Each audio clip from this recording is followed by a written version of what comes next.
Good evening. Welcome, everyone. Thank you for being here. We begin by lighting this chalice. It's the symbol of the living tradition of Unitarian Universalism.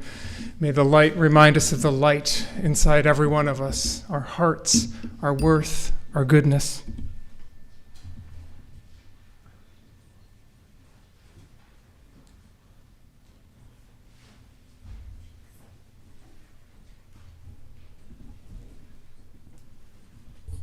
You are welcome here, all ethnicities, all bodies, all genders, all spiritual and ethical traditions. You are welcome here. Whatever it is that you need to put down or pick up tonight, may this be a safe place where you feel supported in that journey. I'm the Reverend Steve Sieg. I use he, him pronouns, and I serve as a minister here at First Unitarian. Let's begin by taking a moment to look around the room. I want you to notice you are not alone. Feel the presence of community. I want to remind you, you are part of the majority of America, which rejects the direction we are currently heading in. Please do not feel that you have to, but if you'd like to, we can take this next minute or two to greet your neighbors and welcome them. So let's take a moment.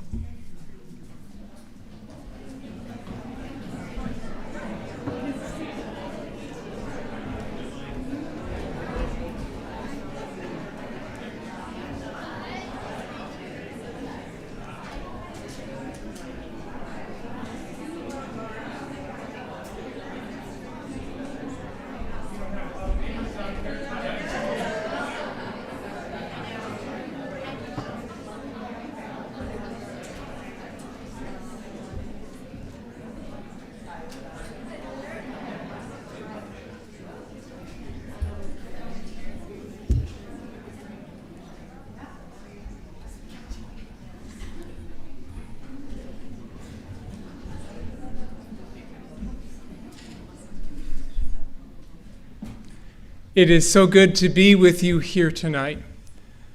But if I may be honest, I would rather not be here. I would rather that we don't have to have such an event. I have a long list of things I would rather not in the last week. I would rather that our nation hadn't dropped out of 66 international treaties. I would rather that we hadn't abducted another nation's leader and then threatened another half dozen nations after that. I would really rather that Renee Nicole Good was not murdered, that Keith Porter was not shot by an off-duty ICE officer last week. If I'm being honest, I'd rather be at home watching TV. But I'm here and we're here because it's too much. The violence, the cruelty, the illegality, the cult to personality that enables all of it. I'm not here in a political capacity. We're here in a moral capacity to say that what is going on is wrong. To say that we're here, to say that we're not wrong to be in shock at what's going on. To say that we can do better than what we're doing. So let us be with one another tonight. Let us find strength in our common commitment to build the beloved community. In that spirit, I invite you to rise in body or spirit and join in singing a song called We Are a Gentle, Angry People. I'll teach it to you just as we go. So first, rise in body or spirit. The words are very simple. We are a gentle, angry people, and we are singing for our lives. And Bruce and I will go through it once, and then we'll invite you to join us.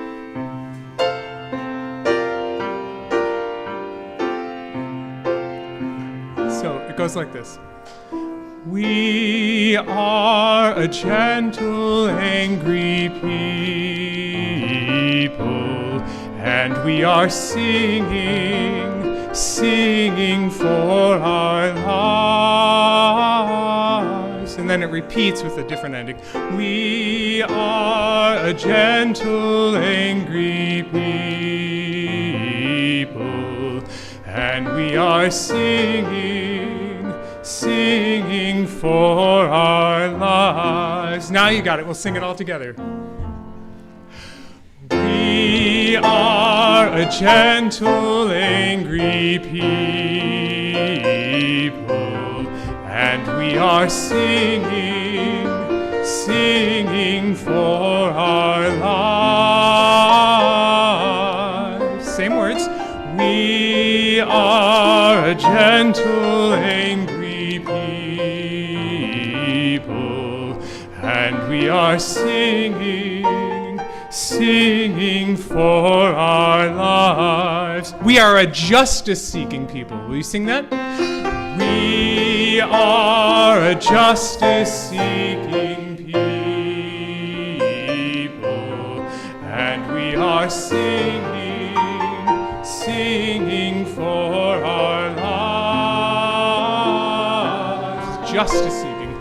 We are a justice-seeking people, and we are singing for our lives. We are a fiercely loving people. We'll go a little faster here. We are a fiercely loving people, and we are singing for our lives. Fiercely loving. We are a fiercely loving people, and we are singing for our lives. Thank you. Thank you. Dear ones, if you are alive to this world, if you read the news and your heart still beats and feels feelings, your heart breaks to see what is going on. We gather here to honor that. We gather to recognize that our heart breaks when we set our military onto our own cities. Our heart breaks when we careen into regime change in Venezuela, when we're threatening Greenland. Our heart breaks to see murdering citizens and then saying 2 + 2 = 5. It's too much. It's overwhelming. And I want to name that the overwhelm is the point, to overwhelm the opponent with decisive, violent action. And so we come to remind ourselves that one of our sacred duties in response to that is to reclaim our right to our own heart and our own mind. One of our most sacred duties is to say, I do not consent to overwhelm. And so to resist, we must reclaim the quiet within our hearts and minds. In that spirit, we can settle into our bodies. We can feel our feet in our shoes. We can feel our backs against the chairs. We can feel the air on our faces. The air as it flows through our nose and out our mouth, in and out, and in and out. To reclaim, let us take a very long moment of silence and listen within.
Join with me in this meditation. May I be filled with loving kindness. May I be well. May I be peaceful and free of suffering. May I be whole. May those gathered here with me be filled with loving kindness. May they be well. May all those here be peaceful and free of suffering. May they be well.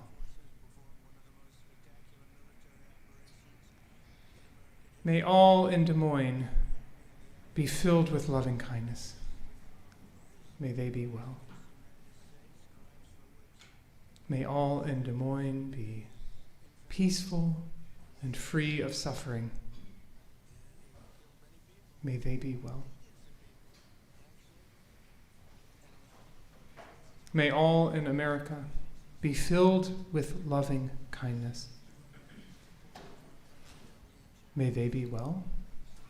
May all in America be peaceful and free of suffering.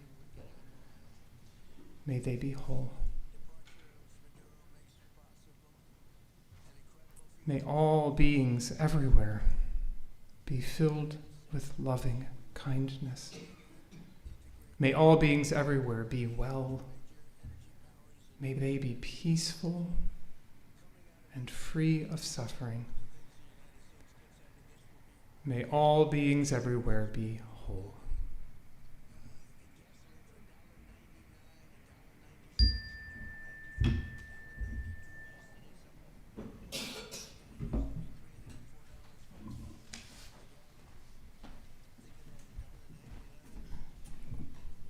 My name is Faithiana Leonard. I use any pronouns, and I serve as the Faith Formation and Congregational Life Coordinator here at First Unitarian Church of Des Moines.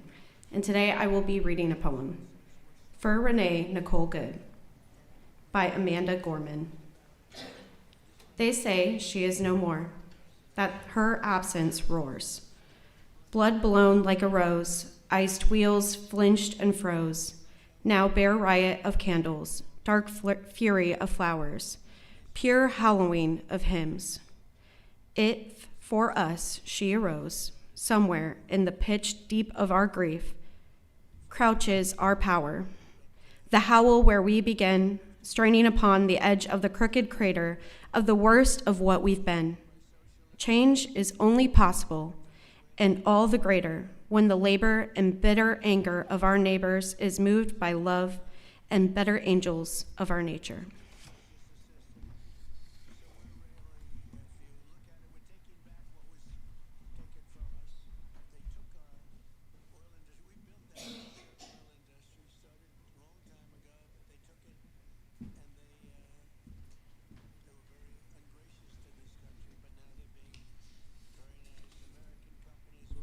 I can see the sadness, the anger, the despair in the room. And so I want to offer you some words of comfort tonight. I want to say something that can help us make sense of this all and feel better. I want to offer a balm to soothe the soul of a sin-sick nation. I think we all long in a moment like this to be comforted. But I cannot. I cannot because we should be uncomfortable with this. If you'll permit me a bit of moral outrage. I'm uncomfortable with dehumanizing people seeking refuge in America by calling them illegals or aliens instead of siblings. I'm uncomfortable with the budget for ICE being itself in the top 20 military budgets in the world. I'm uncomfortable that we have no plan for what to do after we kidnap Maduro and destabilize the nation of Venezuela, other than sending in the oil companies. So I shall be uncomfortable with this. I'm uncomfortable because of the cruelty of arresting and deporting people with no due process and sending them overseas to super prisons.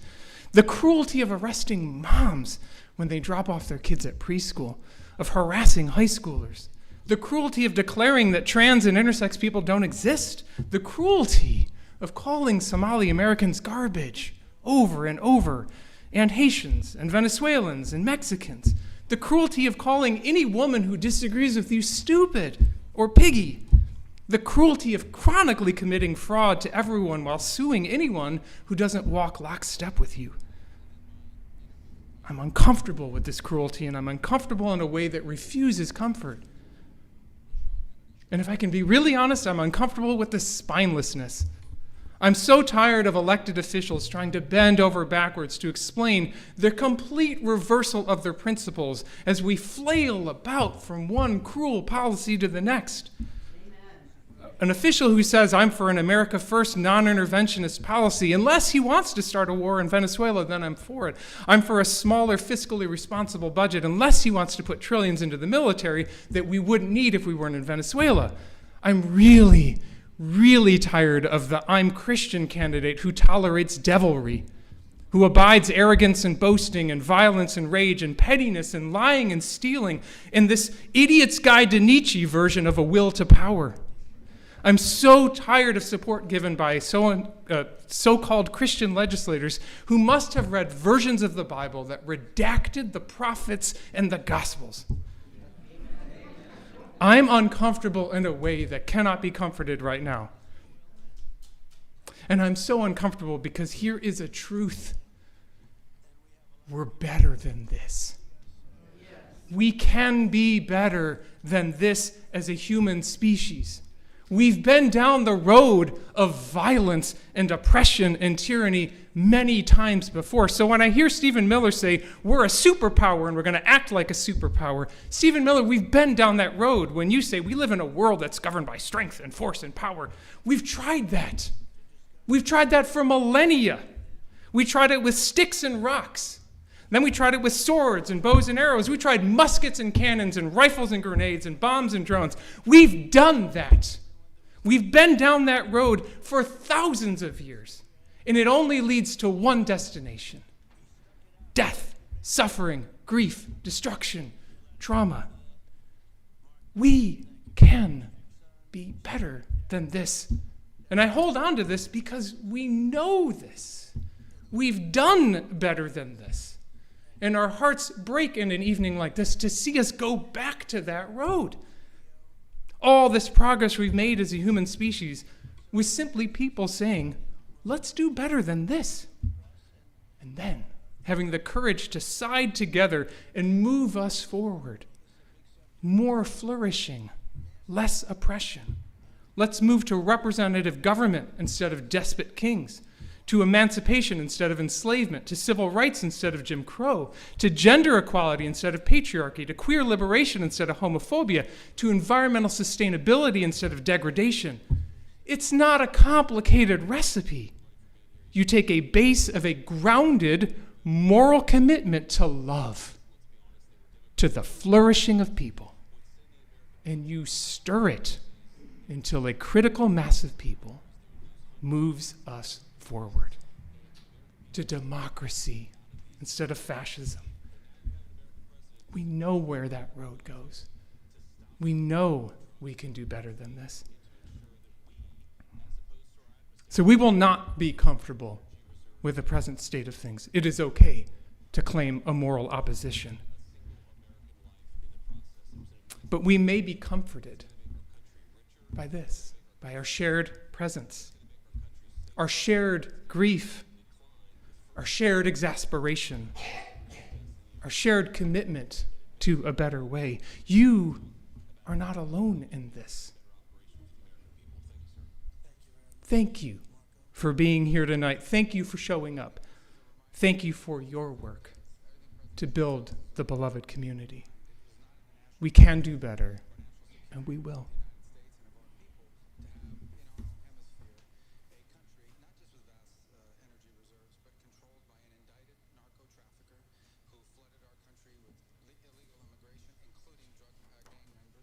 In 1967, the Reverend Dr. King wrote a book entitled, "Where Do We Go From Here?"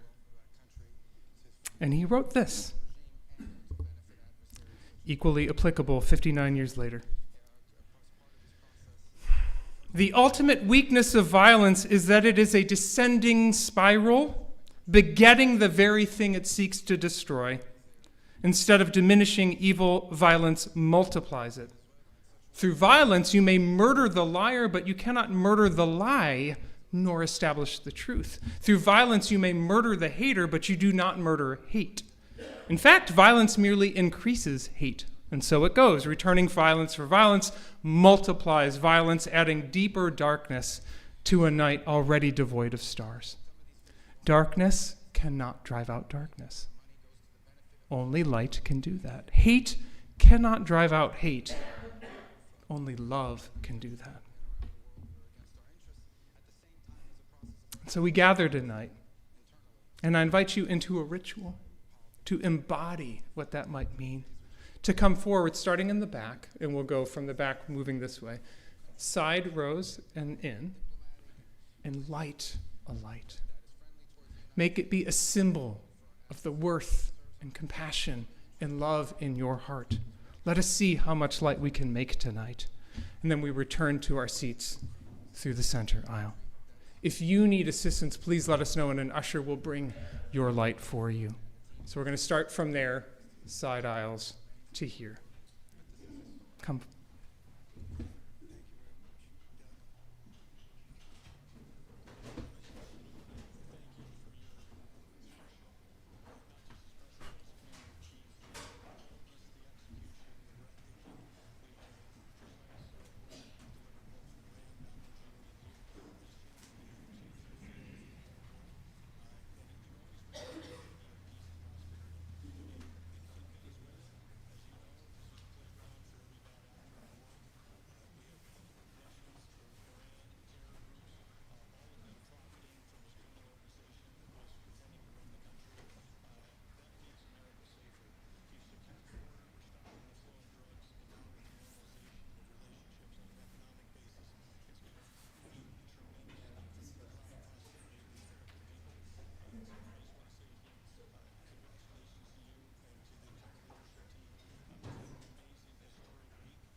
We can use both candles. There's one on the other side.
I observed three things as you did that.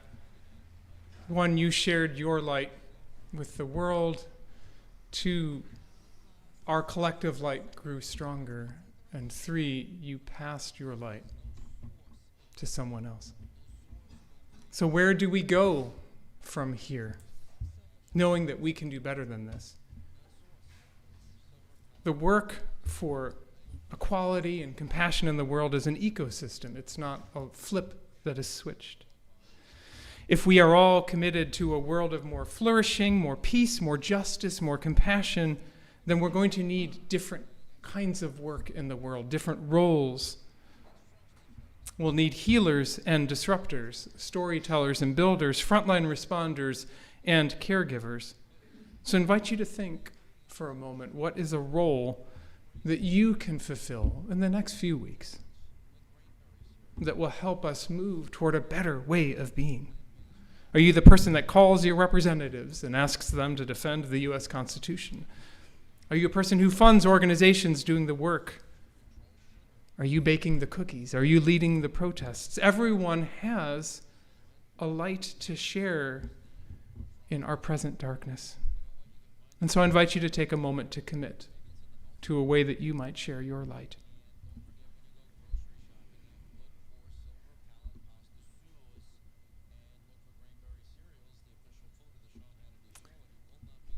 Let's keep moving forward. Karen, I invite you.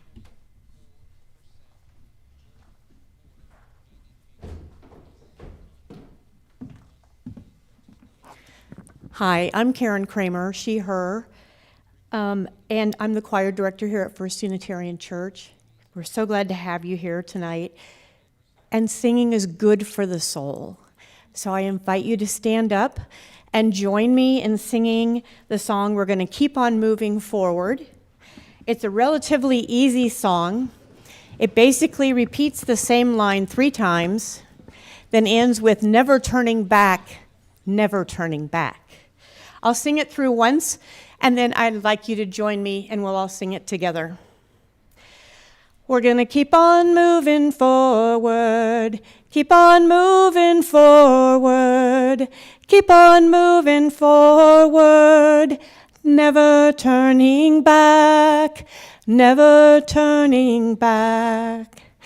We're going to keep on moving forward, keep on moving forward, keep on moving forward, never turning back, never turning back. We're going to work for change together. We're going to work for change together. Work for change together. Work for change together. Never turning back, never turning back. We're going to keep on loving boldly. We're going to keep on loving boldly. Keep on loving boldly. Keep on loving boldly. Never turning back, never turning back. We're going to stop these wars together. We're going to stop these wars together. Stop these wars together. Stop these wars together. Never turning back, never turning back. We're going to keep on singing loudly. We're going to keep on singing loudly. Keep on singing loudly. Keep on singing loudly.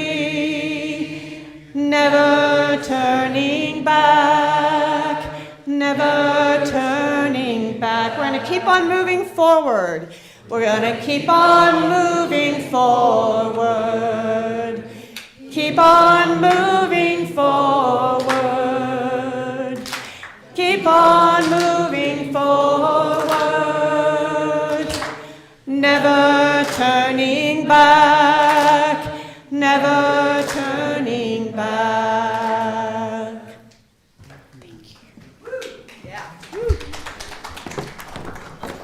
thank you. Thank you for coming tonight. Thank you for sharing your presence. Thank you for sharing your grief, your hope, and your light. It is okay to remain uncomfortable with violent fascism, but it is also good to be comforted in the power of community. For we keep remembering that we can do better, and we will. Go in courage. Go in love. Amen.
As this live stream from First Unitarian Church comes to an end, remember that previous live streams can be found on our YouTube channel. We'd love to see you in person someday. Until then, thanks for joining us.